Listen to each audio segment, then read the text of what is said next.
ছোট ফেনী নদীর নির্মম ভাঙনে বিলীন হওয়ার সংখ্যায় শতবর্ষী মৌলভী আব্দুর রহিম গায়ে মসজিদ।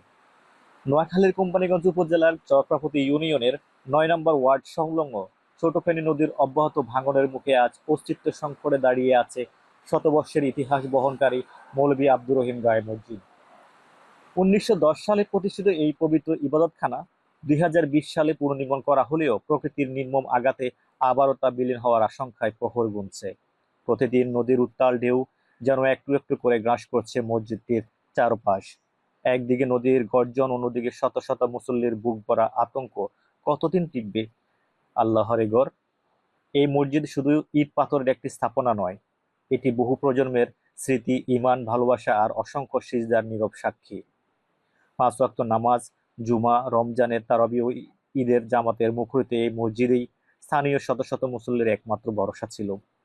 এর আগেও ছোট ফেনী নদীর বহাল বাঙ্গলে শত শত বসতভিটা নদীগর্ভে হারিয়ে গেছে।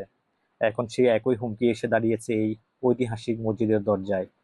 তাই এলাকাবাসীর একটাই আকুতি, মসজিদটি ভেঙে যাওয়ার আগে দ্রুত কার্যকর নদী ভাঙ্গন প্রতিরোধ ব্যবস্থা গ্রহণ করা হোক। আজ যদি এই মসজিদ হারিয়ে যায়, তবে শুধু একটি স্থাপনা নয়, হারিয়ে যাবে এক শতাব্দীর ইতিহাস, একটি জনপথের ধর্মীয় ঐতিহ্য এবং অসংখ্য মানুষের আবেগের ঠিকানা।